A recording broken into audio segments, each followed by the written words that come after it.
안녕하십니까. 영산대학교 박기순입니다. 반갑습니다.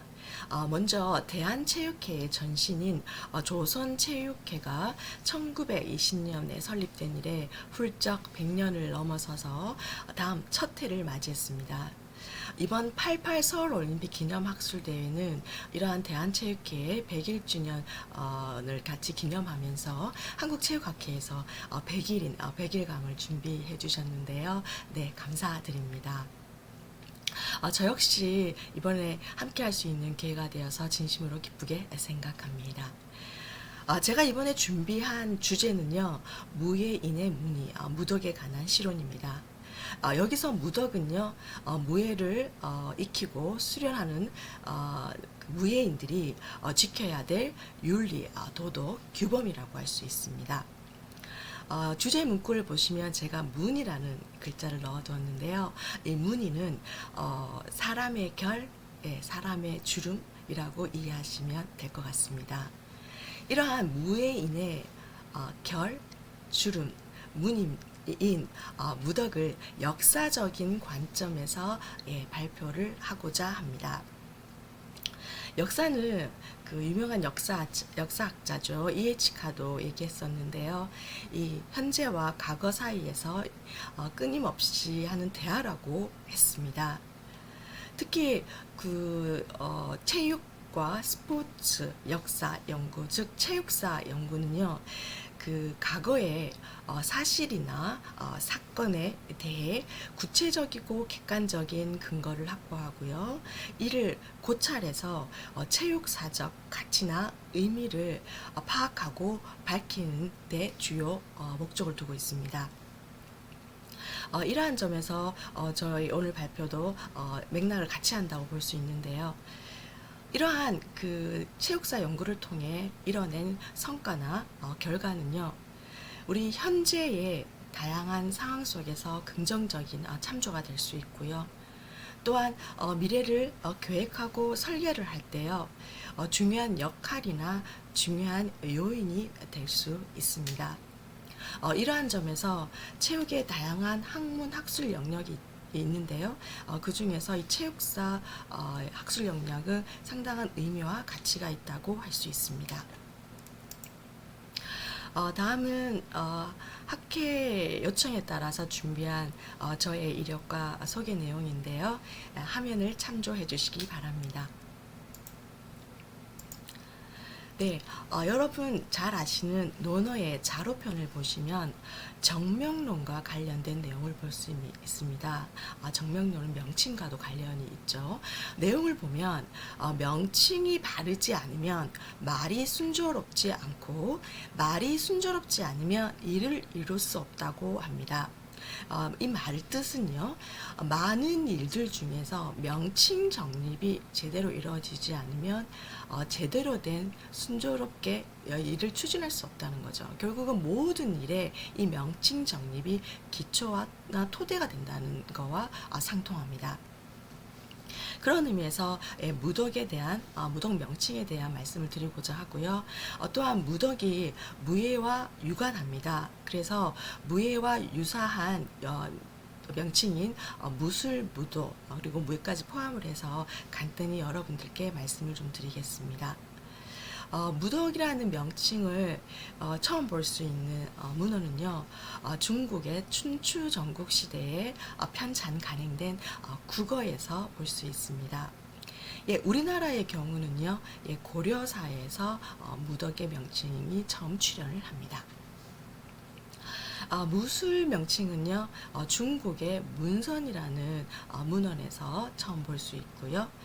우리나라는 고려말과 조선초에 편찬 간행된 다양한 시문이라든가 기행론 등에서 이 무술이라는 명칭은 볼 수 있지만 정사나 역사서에서는 쉽게 찾아보기 힘듭니다. 조선시대에 들어서면서 조선완조실록에서 비로소 확인할 수 있습니다. 무도는요, 1882년 일본의 가노지고로가 강도관을 설립하면서 유도라는 명칭이 출현하거든요. 이어서 검도라든가 다양한 일본 무도 명칭이 출현할 이 즈음에 이 무도라는 명칭이 보편화되는데요. 무도가 공식적으로 문건에 기록된 것은 화면에 보시는 바와 같이 1895년에 기록된 대일본 무도회 설립 취지 및 규칙에서 무도 명칭을 볼 수 있습니다. 저 역시 이 무예 유사 명칭이라든가 이러한 무예 관련된 역사 연구를 하고 있는 연구자로서 일본 문헌을 비롯해서 중국이나 한국의 문헌들을 찾아봤지만 현재까지는요 19세기 이전에 무도 명칭이 기록된 문헌을 찾아보지 못했습니다. 그래서 다시 정리를 하면 무도라는 명칭은요 19세기에 출현한 형성된 근현대 명칭이라고 볼 수 있습니다. 이 부분은 제가 계속 지속적으로 연구를 할 것이고요. 향후 변경 사항이 있으면 보완을 하도록 하겠습니다. 무예는요, 여러분 잘 아시는 삼국지에서 처음 출현을 한데 삼국지의 촉지에서 볼 수 있습니다. 그리고 우리나라에서는 고려사 전료에서 처음 무예라는 명칭이 출현을 하는데요. 이 무예도감이라는 기관명을 통해서 확인할 수 있습니다. 화면에 보시는 바와 같이 무술, 무도, 무예 중에서요. 무예가 가장 역사를 길게 한 명칭임을 확인할 수 있습니다. 무덕에는 이 무와 덕이라는 글자로 구성되어 있습니다. 물론 앞서 말씀드렸던 무술, 무예, 무도 명칭에도 무라는 글자를 포함하고 있지만요. 이 무덕을 좀 더 깊게 이해하기 위해서는 이 무예 개념을 이해를 할 필요가 있고요. 또한 무덕은 무예와 상당히 관련이 있는 관련이 깊습니다. 그래서 무예와 이 무덕이 어떤 관계가 있는지 무예의 내용을 통해서 설명을 좀 드리고자 합니다. 무는 두 가지 의미가 내포가 되어 있는데요. 흥미로운 것은 이 의미가 완전히 상반된 내용이라는 겁니다. 첫 번째는요, 이 무가 이 과와 창과와 그칠지가 합하여져서 창을 멈추게 하는 무력 활동을 제지 통제하는 평화적인 의미가 있고요. 반면 하단에 보시면 창과와 진데 이게 다리지, 그러니까 다리를 상형한 회의문자로서의 표현인데요. 이게 합하여져서 이 창을 들고 당당히 전진하는 모습을 표현한 것으로 전쟁이나 무력의 의미가 내포되어 있습니다. 이러한 무의 개념은 무의 글자가 이제 형성된 중국에서 고대 중국에서 어떠한 개념이 좀 더 비중이 두고 사용이 됐는지 확인할 필요가 있는데요.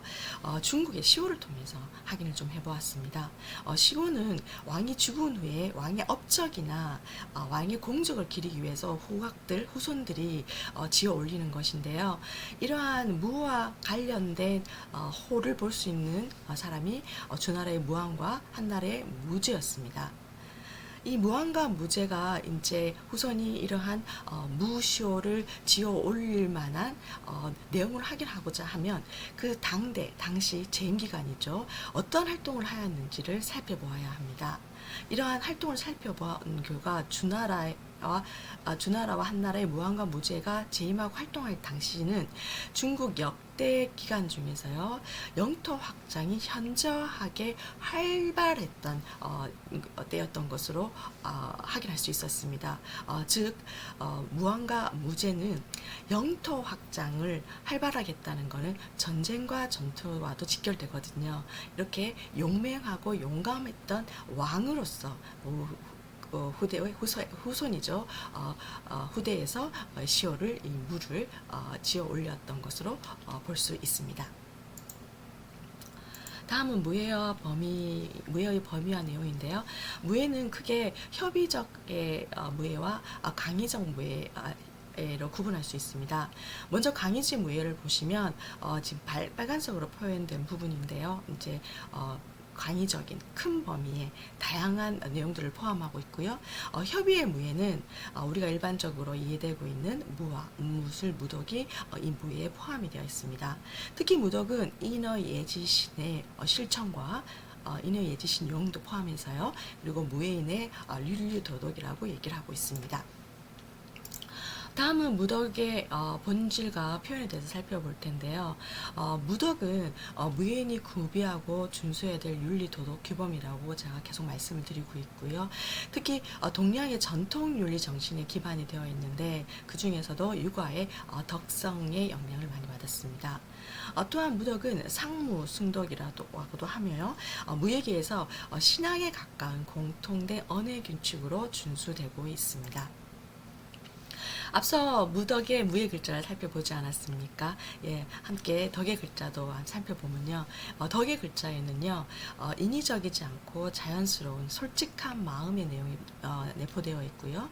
원래 타고난 인간 그대로의 소질이 내포되어 있습니다. 그래서 덕에는 실천적인 의미가 포함되어 있고요. 이 실천적인 의미는 표현 요소를 통해서 그 본질이 발현이 됩니다. 무덕의 본질은요, 무의 표현 요소를 통해서 성립되고 실천되는데요. 무덕의 표현 요소는 인, 의, 예, 지, 신, 용이 있습니다. 특히 그 중에서 용은요, 실천 대상과 목적에 따라서 대용과 소용으로 구분합니다. 대용은 자기 혹은 개인의 이익과 목적이 아닌 타인, 사회, 국가를 대상으로 해서 발현되는 용기를 대용이라고 하고요. 소용은 개인이나 자기의 이익과 목적을 위해서 발휘되는 용기를 말합니다. 이러한 무덕의 본질 표현 요소의 구체적인 내용을 보시면요. 화면에 보시는 바와 같은데요. 특히 인과 의 그리고 용에 주목을 좀 해주시기 바랍니다. 인은 공자의 주요 핵심 사상이고요. 도덕의 기준이 됩니다. 또한 무예인이 추구하는 최고의 품행이기도 하고 덕성의 종합이고 수양의 전국이라고도 할 수 있습니다. 의는요. 인을 실천하는 방법과 가정, 표준입니다. 여기서 예지시는요, 인이 의를 통해서 용을 통하는 거죠. 인의과 용을 통해서 대용과 소용으로 발현될 때 예지시는 하나의 가교적 역할을 합니다. 예, 조금 간단한 그림을 가지고 설명을 좀 구체적으로 드릴 거고요. 용은 앞서 말씀드린 것처럼 대용과 소용으로 구분이 되고 대의를 추구하고 특히 대용은 선과 악의 결정 후에 실천 여부를 판단하는 역할을 합니다. 소용은 자신의 이익과 개인의 목적을 추구하는데요. 사실 이 소용은 전통 무덕과 이 현대 무덕을 조금 구분 지어주는 기준이 되게 합니다. 그 용의 소용은요, 고대에 긍정적이지 못한 실천적인 의미가 내포가 되어 있었던 반면에요, 현대의 무덕에서는요, 타인에게 피해나 불이익을 주지 않는 범위 내에서는 소용은 긍정적인 실천적인 의미로 의미가 포함되어 있다고 얘기할 수 있습니다. 이러한 무덕 본질의 표현을 제가 이렇게 간단한 그림으로 이렇게 한번 그려보았는데요. 인이 의로 전달이 되고 인과 의가 용으로 전달이 돼서 대용과 소용으로 표현, 즉 행위가 이루어질 텐데요. 이때 인과 의 사이에서 얘가 실천적인 역할을 하고요. 또 의와 용 사이에서 지와 신이 실천적인 역할을 하게 됩니다. 이러한 무덕의 내용에는요, 그 제1부류와 제2부류로 해서 구분을 둘 수 있는데, 제1부류는요, 개념적 내용이고, 제2부류는 실천적 내용이라고 이해하시면 될 것 같습니다. 먼저, 개념적 내용인 무덕 제1부류를 보시면, 택도 표준, 그 제자를 선택할 때 기준이 되고요, 사도관계, 스승과 제자의 관계고요. 승무여지, 무예를 익힐 때에 지침이 되고요. 직기규범, 무예 기회를 익힐 때의 어떤 약속이나 규정이 되겠죠. 이러한 것들이 무덕의 제일 분류가 되고요. 두 번째 이제 실전적인 분류가 되는 제2분류는 구덕, 수덕, 심덕, 공덕이 있고요. 이제 말과 또 행함, 또 마음가짐, 그다음에 어떤 공공적인 것에 대한 하고 하지 말아야 될 내용에 대해서 구체적으로 명기하고 있습니다. 네, 무덕은 일반 윤리나 도덕과 달리 인의 예지신, 그리고 용으로 표현되는데요. 특히 그 일반 윤리 도덕에서 다소 미흡한 용을 특히 강조를 하고 있는 점에서 그 특색을 찾을 수 있습니다. 이러한 무덕은 무예인의 무늬 또한 이를 통해서 무예인의 주님을 볼 수 있고요, 주름을 볼 수 있고요, 네, 무예인의 삶을 투영할 수 있는 점에서 의미가 있다고 할 수 있습니다. 이러한 무덕을 수련한 수련인들이 우리 체육계, 스포츠계, 우리 사회에 많은 비중으로 차지를 하고 있다면 우리 사회는 어떤 모습으로 변화가 될 수 있을까요? 함께 생각해 보셨으면 좋겠습니다. 우리 경청해 주셔서 감사합니다.